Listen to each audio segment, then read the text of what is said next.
Hola, muy buenas tardes, buenos días en el continente americano. Bien, ya han podido comprobar de que la situación se ha cambiado en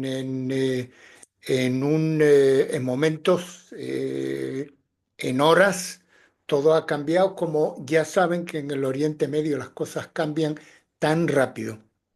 Ya han visto el ataque que las FDI han hecho sobre Gaza, y ahora hay que analizar de alguna forma eh, si este ataque es un ataque puntual o si es un ataque que se va a continuar. Déjenme que le exprese un poco las conclusiones que se sacan de lo que ha pasado en la noche pasada. De todas maneras, nosotros aquí en Israel, el país está en alerta. El frente del Comando Central nos ha dicho que preparemos los cuartos de seguridad y los búnkeres en las ciudades. En fin, es una situación de guerra o preguerra, pero entiéndolo de esa forma. Y miren, lo que se comenta que las fuerzas de defensa de Israel han adoptado tácticas cautelosas en Gaza.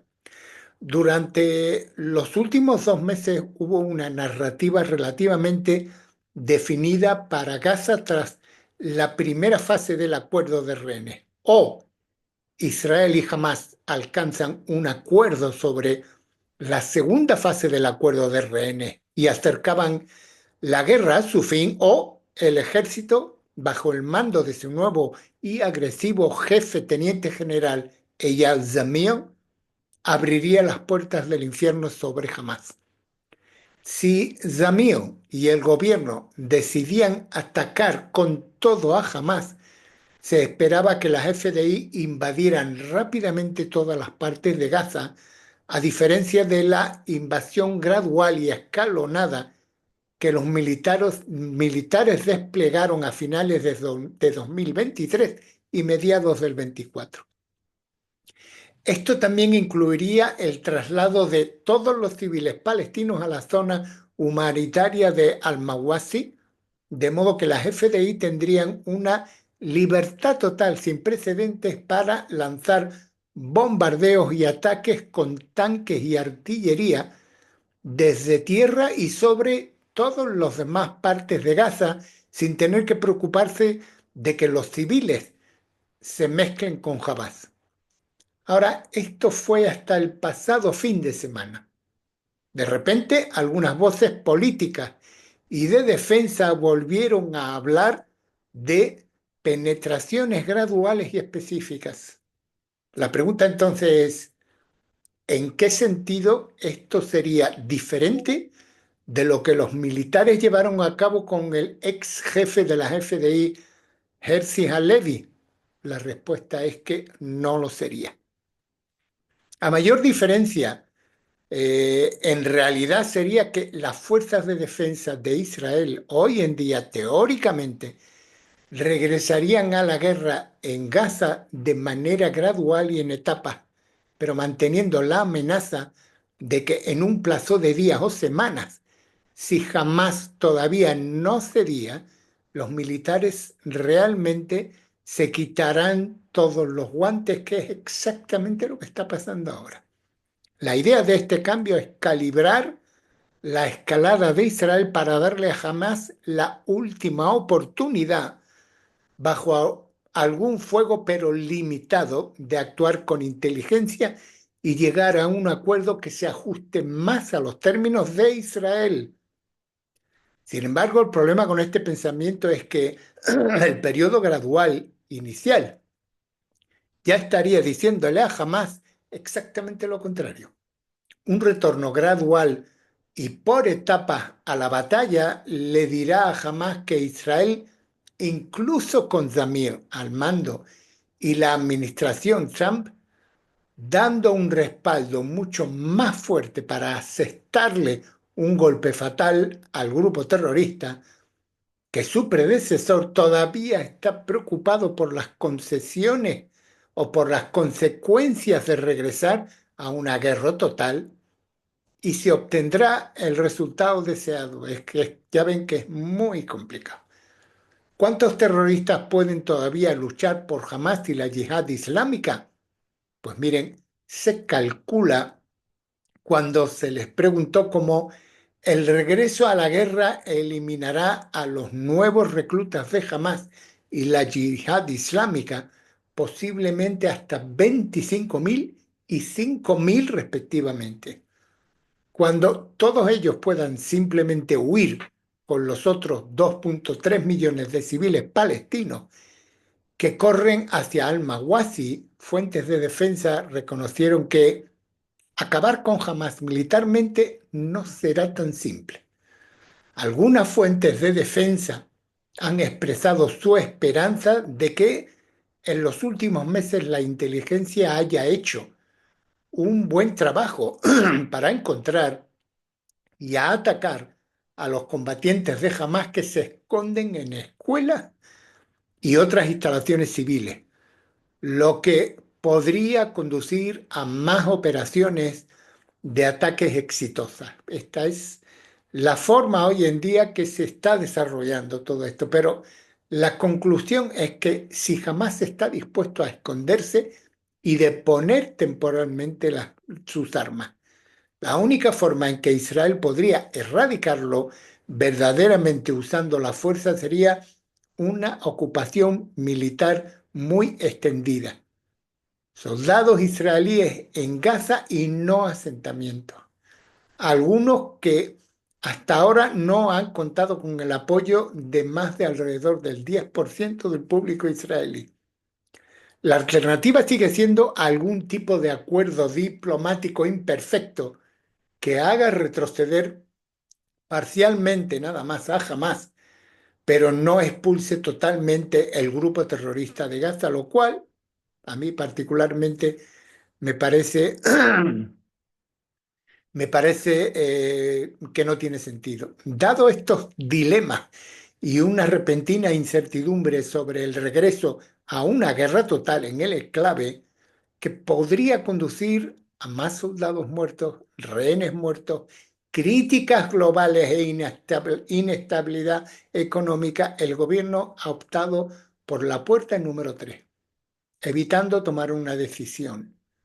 Esta es la razón por la que jamás ha tenido más de 2 semanas de alto el fuego sin tener que entregar un solo rehén. Es la base de la oleada de conversaciones sobre otro acuerdo de rehenes que implica la devolución entre 5 y 10 rehenes vivos a cambio de extender el alto el fuego otros 40 a 60 días. Es también la razón por la que las fuerzas de defensa de Israel tomaron recientemente la arriesgada decisión de atacar un avión no tripulado de la Yihad Islámica, matando a 9 palestinos en circunstancias controvertidas. El periódico Jerusalem Post extiende que es posible que el avión no tripulado no haya estado realizando ningún movimiento terrorista en este momento y que las FDI han dicho que algunos de los que fueron asesinados tenían una doble función: ser terroristas y periodistas. De modo que atacarlos normalmente sería preferible si estuvieran realmente en medio o en camino de algún tipo de acto violento. En otras palabras, el ejército se muestra cada vez más agresivo, aunque sean pequeñas medidas para intentar intimidar a Hamas. Está dispuesto a arriesgarse a críticas internacionales y ahora les voy a contar bastante más duras, pero todo esto podría ser una tapadera parcial para ocultar su reticencia a tomar medidas mucho más drásticas. Al final, sin embargo, Israel tendrá que llegar a otro acuerdo, por imperfecto que sea, o elegir entre una nueva invasión inmensa o un retorno a invasiones graduales más pequeñas, siendo esa tercera opción una forma de postergar la elección entre las dos primeras. En fin, esto es, digamos que un análisis que se está desarrollando o se está, valga la redundancia, analizando en el Jerusalem Post y quería de alguna forma darles a conocer. Ahora, eh, reacciones internacionales, por supuesto que hay reacciones pues, internacionales, esas que no queden, en fin, y les voy a leer algo en el Ynet News, que han habido reacciones internacionales que son, créanme, devastadoras. La comunidad internacional respondió el martes a una reanudación de los combates en Gaza, los ataques aéreos israelíes en la franja y el fin del alto el fuego entre Israel y Hamás. Los ataques nocturnos fueron coordinados con la Casa Blanca y respaldados por el presidente estadounidense Donald Trump. Las Naciones Unidas, presten atención, condenaron enérgicamente los ataques y expresaron su conmoción por la reanudación de los combates. El secretario general de la ONU, el famoso señor Antonio Guterres, se declaró conmocionado e instó a Israel a respetar el alto el fuego y exigió la reanudación inmediata de la ayuda humanitaria a Gaza y, por último, la libertad incondicional de los rehenes retenidos por Hamás. No al revés de empezar con esta noticia. Volker Turk, que es alto comisionado de las Naciones Unidas para los Derechos Humanos, declaró estar horrorizado por los ataques aéreos y de artillería israelíes de anoche en Gaza, que causaron cientos de muertos según el Ministerio de Salud de la franja controlado por Hamas. Esto añadiría otra tragedia innumerable. El recurso de Israel a una fuerza militar aún mayor solo agravaría la miseria de una población palestina que ya sufre condiciones catastróficas.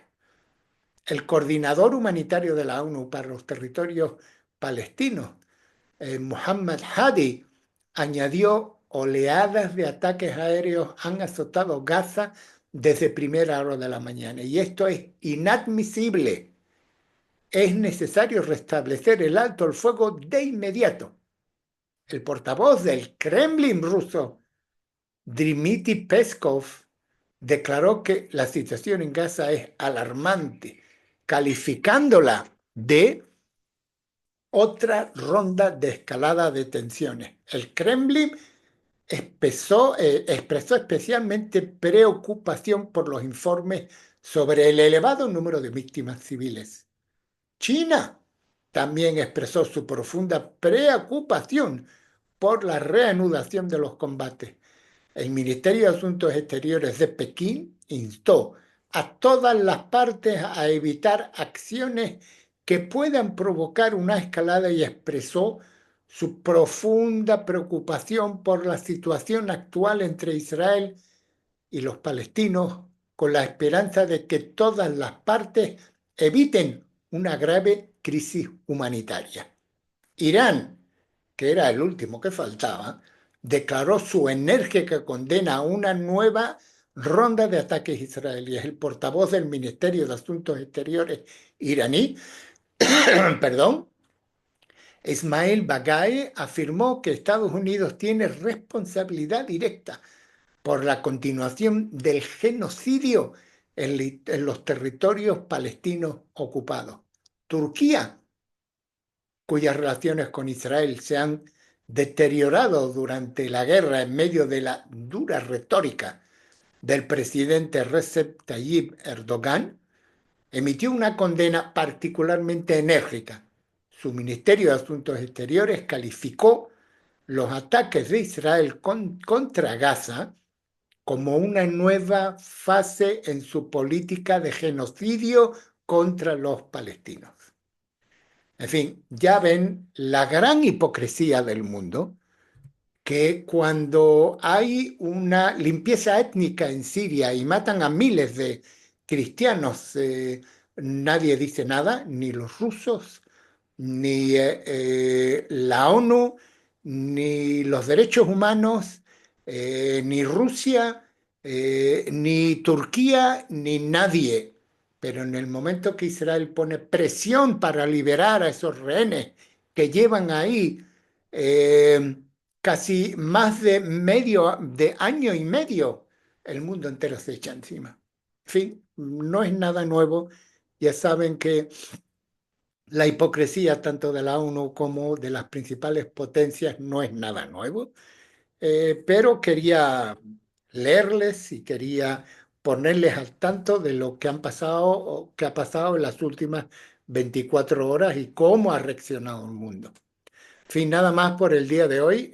Mi nombre es Marcos Barchilón. Les hablo desde Israel para LTV.